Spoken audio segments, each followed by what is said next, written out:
What's good, YouTube? It's your boy Trev, and I'm back with another video. I just wanted to make this video because honestly, guys, I was inspired. And usually I don't get inspired by a lot of things in society today because a lot of it is degeneracy, a lot of it is nonsense, and a lot of it kind of is meant to demoralize you. But today, I legitimately got inspired because I just started reading Tim Tebow's book. I think it's called Mission Possible. Mission Possible. I don't have the book right with me right now, so I can't really tell you the title, but I'm reading his book, right? And before I left the house, I read the book, and I just was inspired because honestly, Tim Tebow, everything a Christian should be.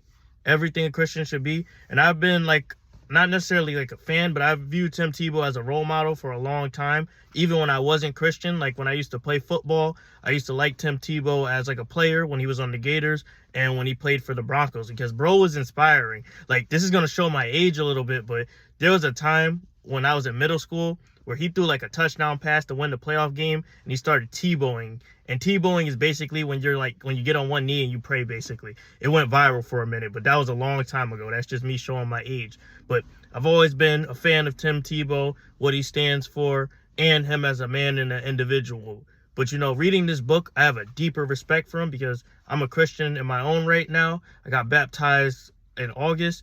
And like recently, I've been just taking a lot of steps towards becoming a better Christian. But reading his book showed me that I'm not doing enough. Like, I do a decent amount as a good individual, a good Christian man. But in comparison to him, and I don't like to compare myself to others, I have a long ways to go because like reading his book made me truly humble and made me understand that in the past, I was arrogant about my gifts. I was arrogant about what I wanted to be in life. I was arrogant in chasing my goals. So when I read his book and he talked about the Philippines and how people were making fun of this one kid who had like backwards legs, like paper clips. I'm not even trying to be mean. I'm just saying it to say it. But like he talked about this in his book and how he saw like this person with these legs. And then, he thought to himself, why don't I help this person with the resources that I have?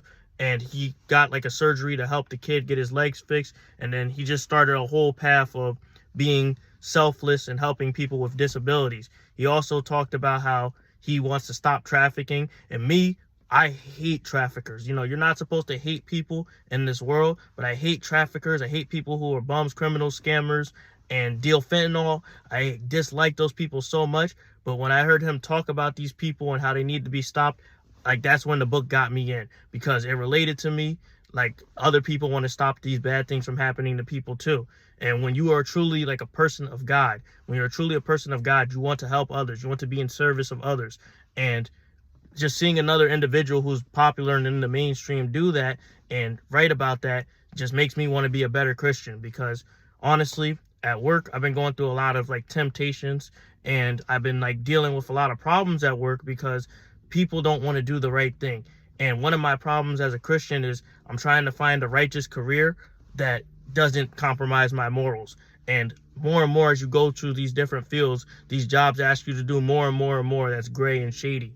And, I've been trying to find my way and I've been trying to live my life congruent to what I believe. Because, in this life, I don't believe in like just being one way and not being another and not living by what you say and your principle. So when I see another person who is selfless like Tim Tebow, I want to be more like that too. And I've been making the steps in my life. A lot of people have been telling me that I've been making the steps. A lot of people have been blessing me because, like I am doing okay financially, but sometimes even I need a little bit of help. And when I tell people about my journey, they're more willing to help me. Like my cousin, she sent me $50 today and I didn't even ask for it. My godmother, she always tells me how I'm improving. And it's just different people from different walks of life that I've encountered. They just love the energy that I'm giving off and I'm seeing it in abundance.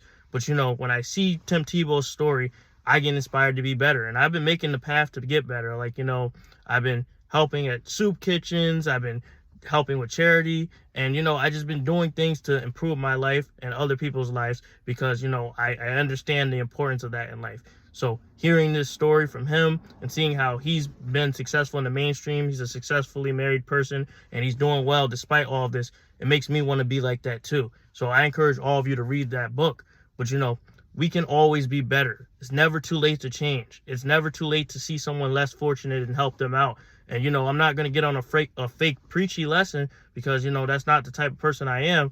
But I just was inspired by his message in his book, because when I sat down and read the book, I thought about it like, you know, I really thought about it as I'm going to the gym, as I'm driving to the gym. What can I do to be better to others? What can I do to be a better person? What can I do to improve my day to day?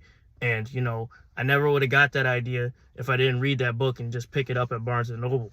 And that's my message to you guys. Like, to start the week, be selfless, help another person, do something good with your life. Because, you know, when you hear stories like what Tim Tebow says, it really makes you fortunate that we live in the United States, that we don't have to deal with the same health complications, that we were born into a life of privilege, basically, compared to the rest of the world.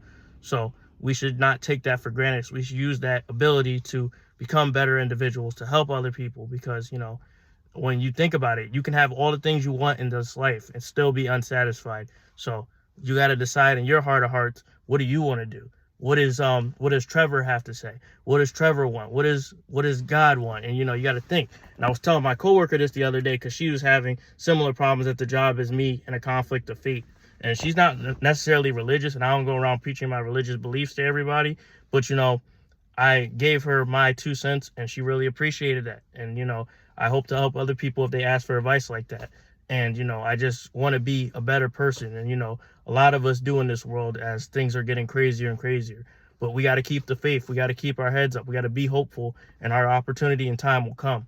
But, you know, I just wanted to put this message out to you guys before I go to the gym and everything, because, you know, it inspired me, and hopefully it can inspire you.